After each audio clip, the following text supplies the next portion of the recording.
We, the majority caucus, this morning called you here to address you on two critical issues of national importance.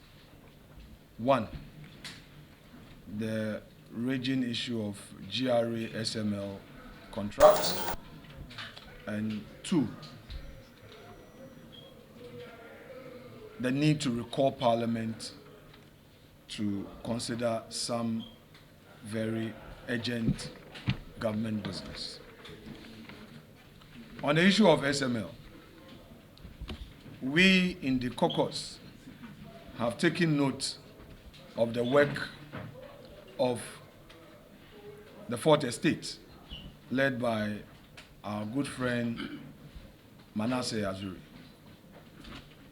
We commend him for his efforts in holding government to account and ensuring that the democracy we're practicing as a country is sustained through interventions such as what he undertook.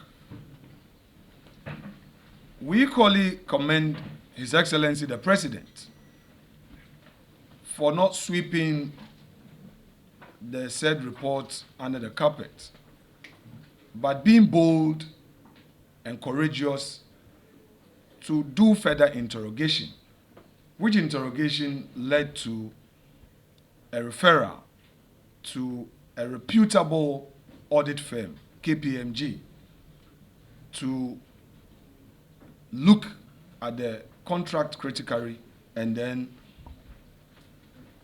come out with some recommendations. We've become aware, again, that after the President had received the report of KPMG, he straight away went into action by issuing certain directives to GRA, which directives, in our view, would help to, as it were, straighten some procedural challenges that the contract itself presents. But it is clear also from the KPMG report that what the company is doing, especially in the downstream, is very critical, and it has helped government to generate revenue. Proud to their engagement, the manual system, which was leading to bringing about a lot of leakages, made it difficult for government to determine in real time such revenues.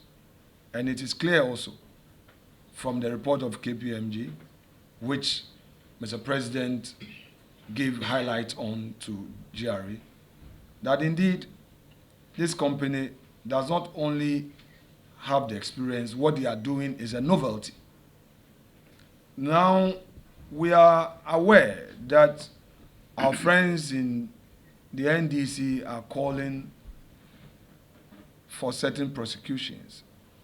I think that they have not really paid attention to the whole issue, and they just want to do politics as usual. Their call is unfounded for a simple reason, that there isn't any established proof of any officer of state causing financial loss to the state. Indeed, what they think are payment to SML are not payments born out of government revenue. If you peruse the agreement, SML is paid out of what it generates, and they would have to pay attention to the details. They are paid 0.05% per liter of revenue that they generate as a result of the system that they have put in place to monitor the downstream activities in our energy or petroleum sector. And it is instructive to also note that this company opened its doors to the Mines and Energy Committee to inspect and to see the nature of the operations. What I want to urge our colleagues in the opposition is that they should not kill Ghanaian businesses. Oftentimes, under the guise of due diligence, under the guise of ensuring that there's transparency, we often get out of control and destroy Ghanaian businesses. Whereas foreign firms who operate in certain sectors get the kind of protection that makes them develop their business, oftentimes Ghanaian businesses suffer and they are looked at with all manner of suspicions. And I think that as somebody coming from the private sector into this public space, I would not encourage that to be done. We've seen the case of Margins, the company that is doing our Ghana card. Recently, when the Parliamentary Oversight Committee visited them, we heard the recommendations that came even from the minority members. Meanwhile, we all know how this company was lambasted in the early days when government engaged it. Today, we know how well Mr. Ejapon of Zoom Lion fame is doing, expanding in various aspects of our economy. But we know 10, 15, 20 years ago, his company became a subject matter of political rallies.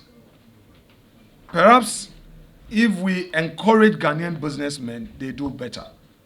So we should encourage Ghanaian businessmen. We should encourage our state institutions to do business with Ghanaian businessmen with good initiatives. And where there are challenges, we should question but act within the remit of such challenges as we see, rather than being overly speculative. We also note that the contract initially suffered some setbacks at PPA, where on 3 occasions, PPA, through its enhanced due diligence, had challenges with it and declined approval.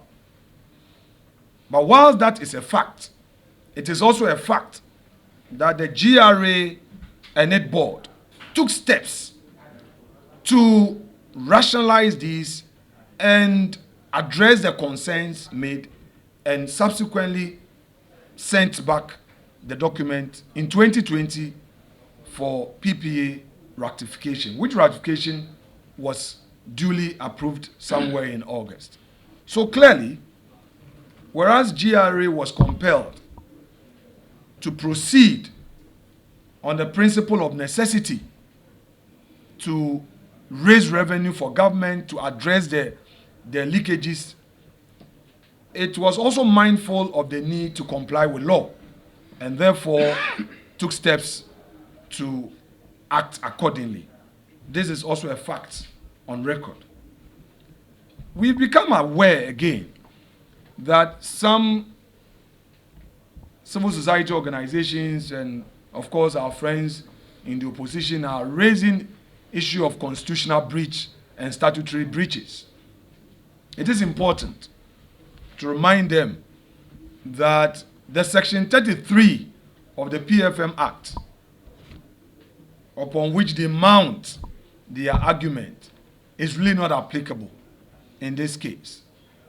Reason being that although this is a multi-year agreement, if you carefully read the PFM Act, it makes reference to Article 181 of the Constitution.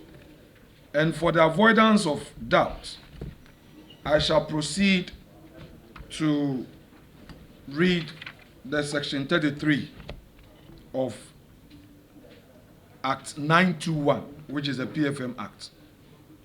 Quote, a covered entity shall not enter into any agreement with a financial commitment that binds the government for more than one financial year, or that results in a contingent liability, except where the financial commitment or the contingent liability A is with the prior approval of the minister, and B, authorized by Parliament in accordance with Article 181 of the 1992 Constitution. So it's been qualified, which means that the said agreement, which has a multi-year value, should be an international business, should be a transaction of the nature of which is prescribed by Article 181. Now, what is before us is neither a loan nor an international commercial transaction. In any event, we must all be reminded that the Supreme Court in the Kwamena case had actually directed, if not suggested, to Parliament to enact a law to regulate Article 181 of the Constitution. Sadly, Parliament is yet to enact a law to regulate Article 181 of the Constitution.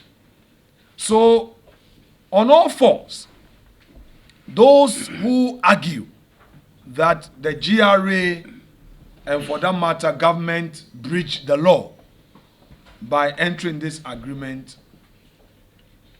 are wrong, or in the least, I beg to disagree with them. They perhaps have not adverted their minds to the provisions of the Section 33. It does not just say that any agreement, it qualifies it, it links it with Article 181 of the Constitution. In any event, again, for emphasis, we have a Supreme Court precedent where the Supreme Court held that even where it is a state institution, to the extent that the state institution has its own independent board, and such board gives approval, it cannot be construed to mean that the mere fact that it is a state institution, it is a matter which government is directly involved. So it must fall under 181. I repeat, in Dr. Mark Esebe-Yeboah case, and in fact I did that very case, and if you recall, we had sued the government of Ghana on the matter of car power, where the argument was to the effect that car power had a transaction with ECG, and the Minister of Finance, Honorable Setekwe at the time, had written directing GMPC to issue a residual guarantee to back the transaction. Our contention was to the effect that government was electing ECG and GMPC at its alter ego. Therefore, the real elephant in the room was government. And our argument was to the effect that government had failed in its duties to the people of Ghana to bring the agreement to Parliament. Now, we lost the case. I was counsel for Dr. Esebe-Yeboah, and it was a 7-0 unanimous decision. The Supreme Court said, no, yes, you may be right, but don't forget that there is an enactment, which enactment has created an independent status for that state institution. So if that state institution, through its board, is able to take certain decisions in spite of the involvement of government, you cannot argue an alter ego here. Neither can you say that because government is involved in one way or the other, the matter must come to Parliament under Article 181. By parity of reasoning, even if we want to argue that the transaction comes under the ambit of Section 33, the issue again is that GRA, being an independent organ of state with its own board, in view of what the Supreme Court has said, should GRA bring its transactions to Parliament for parliamentary approval, because such transactions have a multi-year value. So we are of the view that what government has done so far, urging GRA to review and ensure greater transparency in a transaction with SML, is in the best interest of Ghanaians, and it confirms this government's commitment to ensuring transparency in governance and doing away with unnecessary suspicion. And to me, that is all that is required. Not many governments will be bold to take such risk, especially when it's an election year. It tells you that Mr. President and members of his government have nothing to hide. Now, finally, on this matter, we, the Majority Caucus, have also become aware of a call for a release of the KPMG report in full. May I refer to the Right to Information Act, Act 989, and specifically rely on Section 5 of the said law, which said law is subtitled Exempt Information. Information for the President or the Vice President. And quotes 5.1. Information is exempt from disclosure where the information is prepared for submission or has been submitted to the President or Vice President for consideration. Or B, contains matters the disclosure of which will reveal information concerning opinion, advice, deliberation, recommendation, minute, or consultation made or given to the President or the Vice President, and is likely to undermine the deliberative process on the part of the President or the Vice President or prejudice national security. I'm not going to the second leg, which is prejudice national security. That's not our interest. Our emphasis is on 5.1bi, which for emphasis I read, undermine the deliberative process on the part of the President or the Vice President. Now, in this case, it is the President. There's no doubt on our minds that the document is for advisory purpose. It's an opinion, which opinion is guiding Mr. President in decision making. So it is not within the rights of anybody to demand, much as it is written in law, that public documents for the sake of transparency and good governance be released to the public, and members of the public have a right to receive these. It is also a written bona fide of the President on this occasion to keep this advice opinion to himself. In any event, when you go to an auditing firm to get such advice, it is also conditioned on the fact that you will need their written consent to reproduce such document to the public. So the President has given a summary of what he has received. He's still in the process of engaging the state institution and is guiding the process to ensure the greater good of all of us. And I'm sure that his press statement and the letter where he talks about the good sides of the report and even the adverse findings should tell you how government is committed to ensuring transparency. So again, we commend Mr. President, and we also commend Manasseh and the work he's doing. I mean, if, as politicians or as government, we don't have a very strong civil society, we don't have a strong media to keep us to our toes and point out issues, however trivial they may be to us.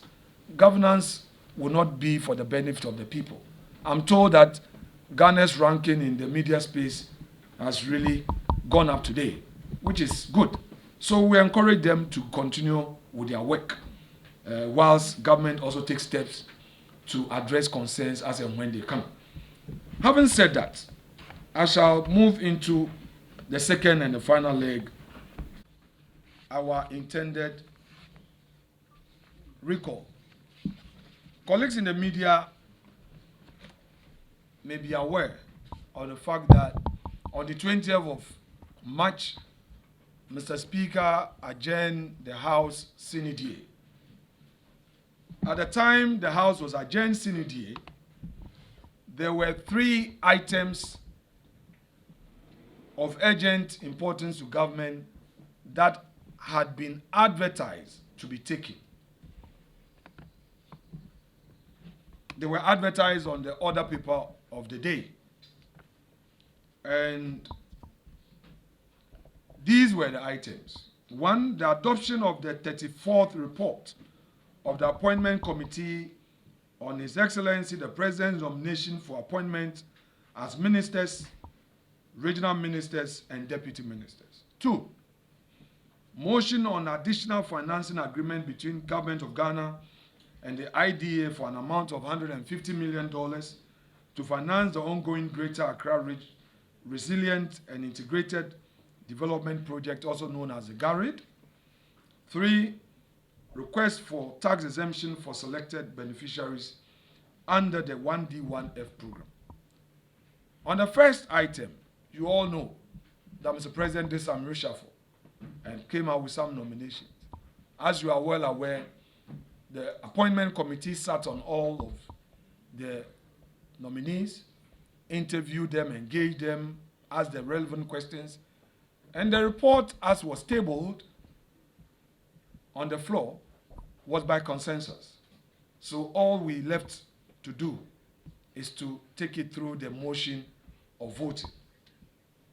On the issue of the GARID, that is the IDA 150 million, the committee had done its work. In fact, we had taken the motion, and the Works and Housing Subcommittee, Committee of Parliament, had expressed certain views, and Mr. Speaker advised that the matter be taken back to committee and the leadership of the Works and Housing Committee be asked to join to express their views so that said views get incorporated. In fact, this was done, and all that is left is for this item to be taken so that government can access this concessional facility to show up our forex. We all know the situation with our city, and these are things that if we are unable to speedily deal with, would affect our economy. In the financial sector, it's a speculative sector. And if these things are not managed well and we allow things to remain in the limbo, it affects the government and the country. The final thing is the 1D1F. We are all aware unemployment is a major issue in this country. In fact, political parties mount campaigns on issue of unemployment and promise job creation. We all know that job creation can never be guaranteed in the public sector.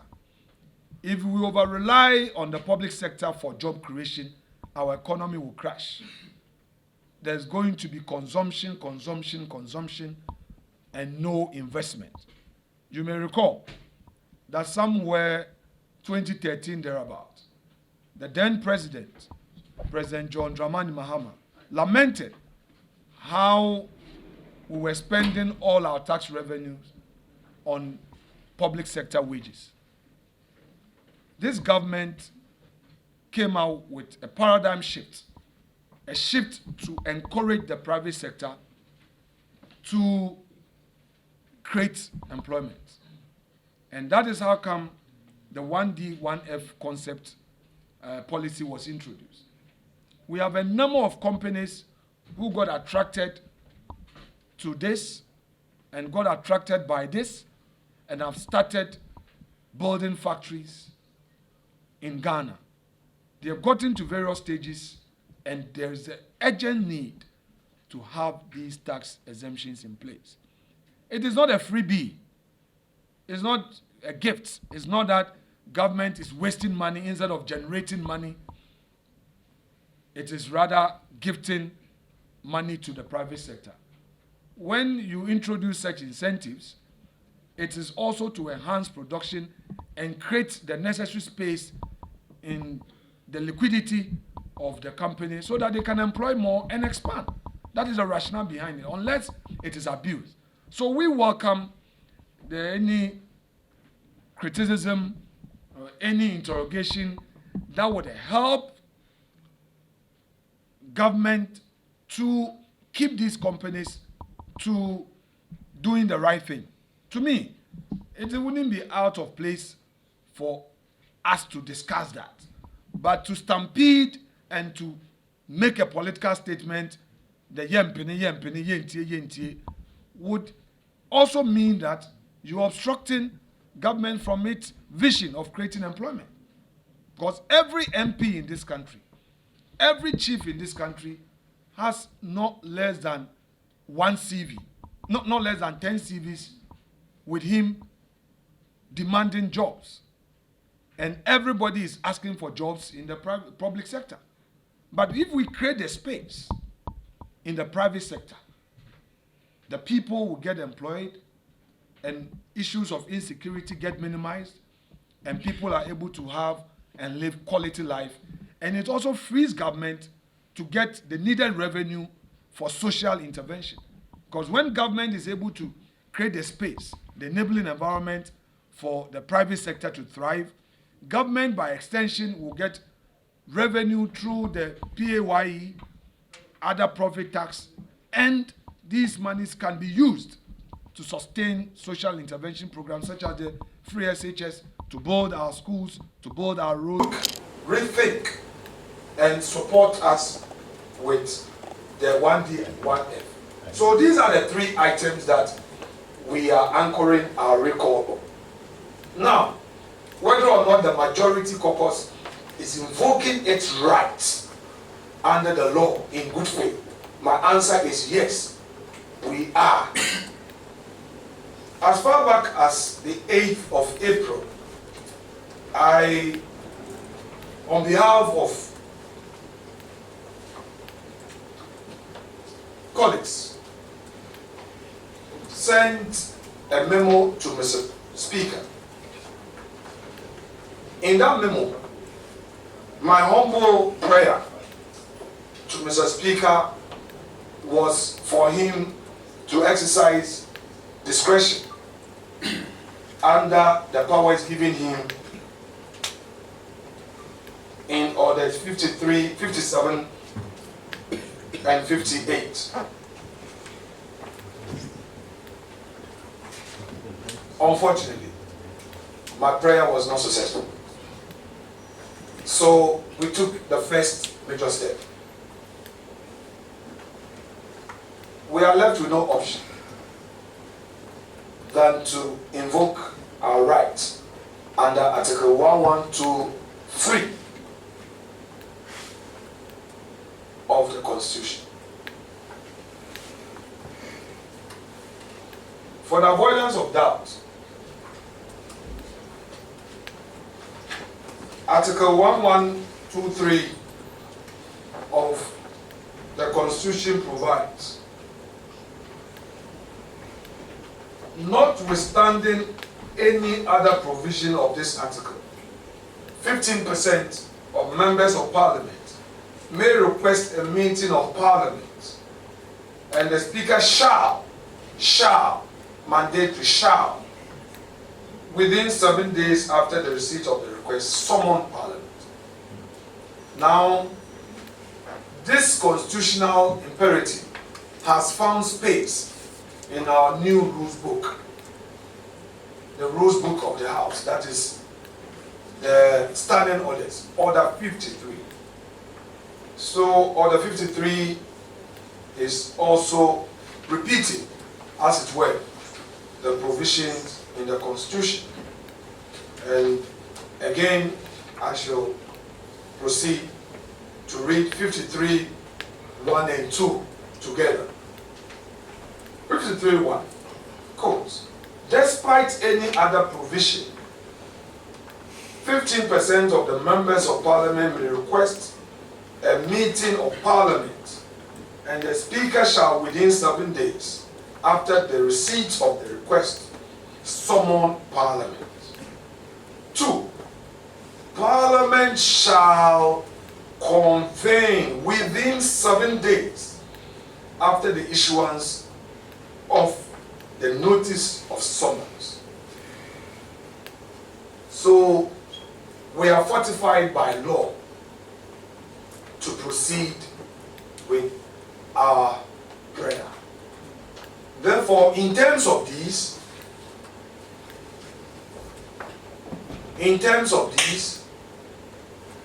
we have initiated the process to trigger this, and we do so, like I said, in good faith and for the good of our democracy.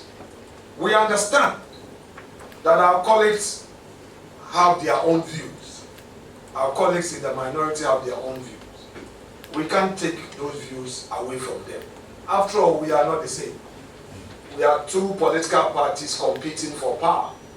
They have their ideological views, we have ours. So I will not fault them if on this occasion they disagree with us. In any event, we work together. In politics, expect disagreement. But such disagreement should not obstruct us. So they've made their case, we understand them, but it is our view that we have our 138 as a majority, and we should be able to carry government business. The Constitution talks about 15% of the total membership of Parliament, which, if my mathematics is right, is 42. But I'm able to tell you on authority that we have more than 100 of our members who have signed the said prayer, which is titled Notice of Meeting by Request, under Article 1123 and under 53 of the Standing Orders. So, colleagues in the media, thank you so much for your kind audience. I appreciate your time, and at this point, I am able to take questions. I appreciate your time. Audience, I appreciate your time, and at this point, I am able to take questions. I appreciate your time.